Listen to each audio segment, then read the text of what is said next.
Hey worlders, welcome back to my channel. My name is Emma and I'm going to do a video I swear to God I did last year and I already started to film and messed up, but I can't find it anywhere. But it is the end of year reading survey. I always see like Gabby Reads and Books and Lala do this video and I just really like the video. I think it's a lot of fun and I thought that maybe I would do it possibly again. I don't know, but I am here. Also, if this video has a lot of jump edits or jump cuts, it's because I have all my books. Let's see if I can line it up and show you guys. Right there. Do you guys see them? Right there. I can't even read. I can't get it angled. I don't know. Maybe I'll like point it out with an arrow in editing. But I couldn't figure out where to put them around me to make it easier for me to grab. So I'm going to be jumping up and down, which I'll edit out. So it might look like jump edits to you guys.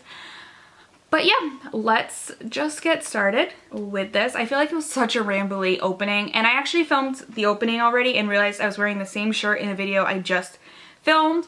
And I normally do what I call marathon film, where I'll film multiple videos back to back, but I don't like to wear the same shirt because they normally will go up back to back. So I want it to look like I did it on a different day.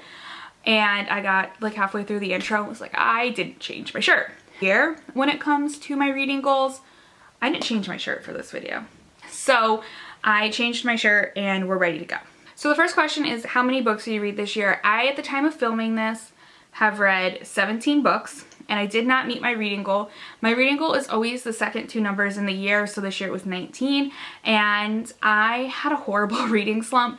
I didn't read from like August to November. Like I didn't finish a book. I just couldn't get into anything. I tried multiple books and it was not my reading year. I have since November though finished 3 new books and 1 reread, and I'm actually hoping to finish 1 more reread in the next 2 days. If not, I won't finish the reread until after I finish my first book of 2020 because I want my first book of 2020 not to be a reread. Oh, and as always, my questions are on my phone, so if you see me look down, I'm not really good at remembering to look back up at the camera right away, so I'm working on it. Question number 2 is, what is your most read genre? This year I counted it up and I actually read, the answer is different than what I wrote because of the reread I just finished, but I read 12 contemporaries this year. So 12 out of the 17 books that I've read so far, and maybe the 12 out of the 17 were contemporary, which doesn't surprise me in the least. And if I finish this reread, it would go up to 13 contemporary books. Next question is, what is your longest and shortest reads this year? So according to Goodreads, these are my longest and shortest reads. My shortest was The Following by Jeffrey W. Johnston, and it came out to 270 pages. And my longest was The Unexpected Everything by Morgan Matson, which came out to like 5 something, I think. I don't know. I have one of those editions that have a bunch of extra stuff.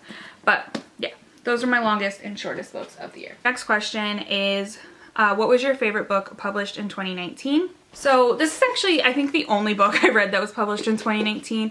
And I don't even think I would have read it if it weren't for the fact that I won a Goodreads giveaway. But it was Maybe This Time by Casey West, which I received a proof of by winning a Goodreads giveaway. My favorite debut book in 2019, like I said, I believe Maybe This Time is the only book I read in 2019, or read that was published in 2019. I did buy other books published in 2019. Now that I think about it, I do have one up in my TBR. But I didn't read any, I don't even think I've read an author's. I did read an author's debut, but it wasn't published this year.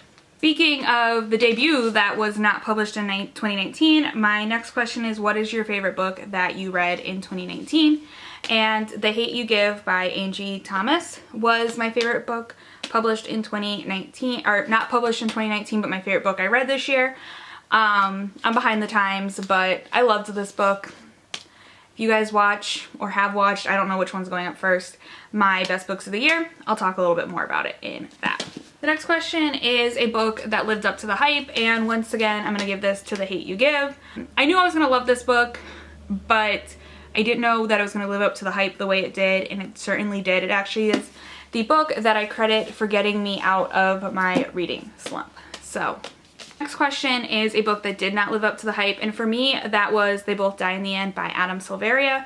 This in no way is my least favorite book of the year, but it did not live up to the hype for me. I actually am planning to do a book talk of this book in early January because this is the last new book that I finished in 2019, and I have thoughts about it that I really want to share with you guys, so look out for that in early 2019.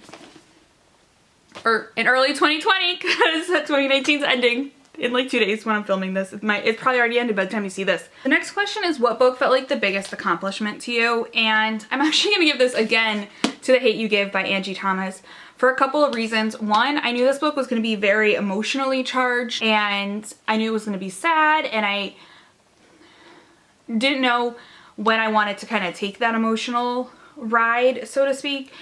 And I also give it the most my biggest accomplishment because I mean, it's not short, but it's not long either, so it's not because of that, but it is the book that this book took me so much longer to read than it should have because of my reading slump. Like, I loved this book and it still took me a while to read because I just didn't want to read.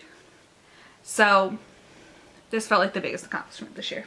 The next question is, who are your favorite characters from this year? I actually am not going to do my favorite characters because I looked at all of the books that I read and I couldn't pick a favorite character. Instead, I'm going to go with my most memorable characters, and I have two. I listened on audiobook for a re-listen, The Sisters of the Traveling Pants, and the character Carmen really stood out to me, and she is definitely the one that I remember the most when listening to it. I actually listened to The Sisters of the Traveling Pants and the sequel, which I believe is called The Second Summer of the Sisterhood. And even though I think it was, I want to say it was Lena who did like the opening and ending narration in the second one, Carmen is just the one that I think of when I think of narrations in The Sisterhood of the Traveling Pants. The other character though that I do think was a memorable character for me was Andy from The Unexpected Everything. When I was looking at the pictures, Andy was the first one that I remembered. I remembered her story right off the bat, and I think I really did enjoy reading from her perspective. The next question is your least favorite character of the year. So my least favorite character of the year was Sophie from Maybe This Time. Maybe This Time was the book. It wasn't the book that kicked off the reading slump, but it was definitely a book that I had to push through during the reading slump because I wanted to do my book talk, because I did get a free proof even though I got it from Goodreads and not directly from the publisher. I did want to put a book talk up, and I didn't like Sophie, so it made it a little harder to read. I'm not that person that hates a book because I don't like the character, but it is a little harder to read when you don't like the character. So the next one is the most shocking book moment, and kind of like my favorite character, I had a hard time thinking about what my most shocking book moment was. So this one's kind of weird. There's a part of me that really wishes that I could say that who Jack the Ripper was the most shocking moment in the book, but I actually guessed that really early on. So it actually ended up being the final scene in The Score by Elle Kennedy, and part of it is because I don't read summaries before I read summaries but not right before I read the book. So I normally will like read a summary when I'm at Barnes & Noble, add it to my Goodreads list, and then I pick it up and I don't read it again. So I knew that I bought all of these together, I read all the summaries together and didn't reread them. And I knew that one of the four had a storyline to it, and I knew it wasn't the deal, so I thought it was one of the next ones. And I actually thought that it was this character's.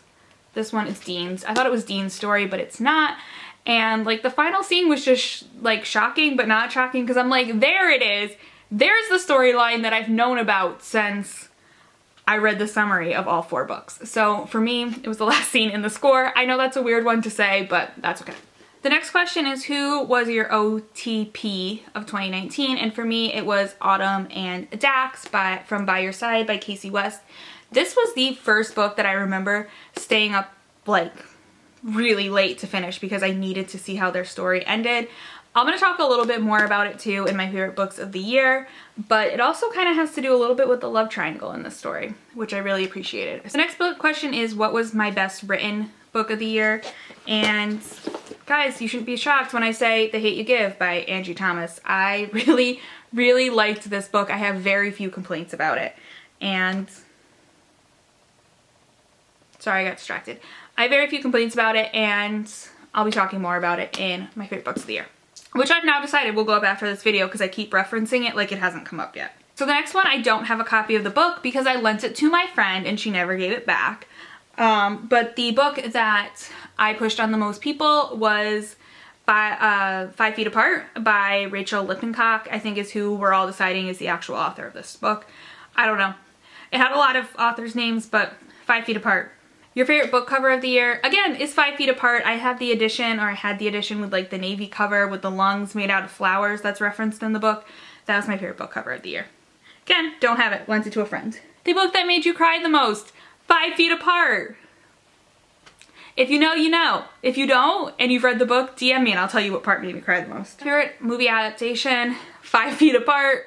I really loved it. I actually read the book because I wanted to go see 5 Feet Apart. I did also read Where'd You Go, Bernadette to see the movie, and then I never ended up seeing the movie.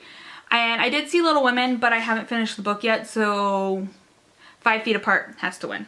The book that made you laugh the most was Dumplin' by Julie Murphy. I don't think... This movie came out last year, right? I believe so. So this can't be my favorite adaptation, but I did watch the movie. It was good. The next question is your new favorite author, and my new favorite author is Casey West. I actually went through and added all of Casey West's books to my TBR. Didn't really love Maybe this time, but I loved By Your Side, so feeling pretty hopeful for some Casey West in my life. This question is my guilty pleasure read of the year. So I feel like a lot of people would say like the Off-Campus series is their guilty pleasure, but I love these books and I am unashamed to say that I love the Off-Campus series. So I actually don't have a guilty pleasure this year. There's nothing I read that I'm like, I feel guilty about. I don't really believe in guilty pleasures when it comes to reading though. I can't think of a single book that I would say I've ever read that I'm like, that's a guilty pleasure. I think I might have put the Off-Campus in this video last year just because I wanted to, but I'm not ashamed of it. Sorry, not sorry. Your favorite reread of this year. So I did reread The Sister of the Traveling Pants, both the first and second, and I actually, the book that I just finished, The Deal, which is the first book in the Off-Campus, I also reread, and I actually think The Deal might be my favorite of the year because I just love that book, and a lot of people like one of the hockey players the most, but Garrett is my favorite. Every time I read it, I remember why I love Garrett. So I'm actually making that my favorite reread of the year. The next question is the best nonfiction book of the year. I didn't read any nonfiction. I don't normally read nonfiction. It's not my jam. Were you happy with your reading year? No, I wasn't. This is the first year since I've done the Goodreads reading challenge that I have not beat or won my Goodreads reading challenge, so I'm a little disappointed in myself. But I will survive. It's not the end of the world. I'm just not thrilled. But yeah, that was my end of the year reading survey. I hope you guys enjoyed it, and I will see you in my next video. Bye, Worlders. Whoops.